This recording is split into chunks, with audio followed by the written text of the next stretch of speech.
Thalassemia దినోత్సవాన్ని పురస్కరించుకుని కార్యక్రమం నిర్వహించారు. ఈ కార్యక్రమానికి ముఖ్య అతిథిగా తెలంగాణ రాష్ట్ర వ్యవసాయ శాఖ మంత్రి తుమ్మల నాగేశ్వరరావు హాజరయ్యారు. తలసేమియా బాధిత చిన్నారులతో కేక్ కట్ చేసి తినిపించారు. ఎన్నికలు ముగిసిన వెంటనే ముఖ్యమంత్రి, ఆరోగ్య శాఖ మంత్రులతో మాట్లాడి తలసేమియా చిన్నారులకు కావాల్సిన సదుపాయాలు ఏర్పాటు చేస్తామని, గర్భిణులకు తలసేమియా వ్యాధికి సంబంధించిన పరీక్షలను ప్రభుత్వం ఉచితంగా నిర్వహించే దిశగా చర్యలు తీసుకుంటామన్నారు. ఖమ్మం ప్రభుత్వ వైద్యశాలలో ఈ పరీక్షలు నిర్వహించే విధంగా జిల్లా అధికారులకు ఆదేశాలు ఇస్తామన్నారు.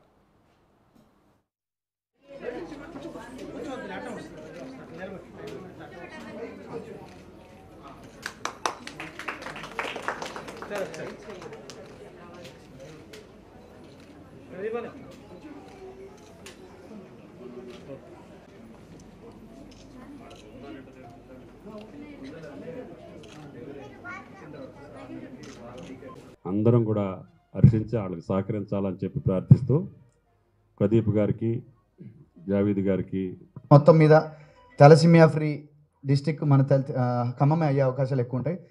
మీరు కొంచెం చొరవ తీసుకొని మా సైడ్ నుంచి రిక్వెస్ట్ ఏం లేదు. సోకినటువంటి పాపలో పెద్దలందరికీ దురదృష్టం. అది మనకి సంబంధం లేకుండా, మన ప్రమేయం లేకుండా, మనకి తెలియకుండా మన జన్మలోనే భగవంతుడు మరి అది ఏ రకంగా సృష్టిస్తున్నాడో నాకు తెలియదు. కానీ డాక్టర్ గారు మొన్న కూడా చెప్పారు, చాలా బాధ వేసింది. దానికి శాశ్వత పరిష్కారం లేదు.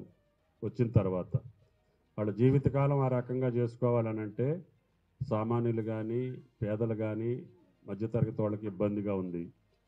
కాబట్టి డాక్టర్ గారు చెప్పేది దాన్ని రాకుండానే నిరోధిస్తే బెటరు. కాబట్టి వచ్చిన తర్వాత చేయాలంటే ఇన్ని ఇబ్బందులు ఉన్నాయి. బ్లడ్ ఎక్కించటం, మళ్ళీ దానికి కావాల్సినటువంటి కార్యక్రమాలు ప్రతి 20 రోజులకి ఏమాత్రం కూడా ఆలస్యమైనా కానీ మళ్ళీ వాళ్ళకి ఇబ్బందులు వస్తున్నాయి. కాబట్టి ఆ టెస్ట్ చేసేటటువంటి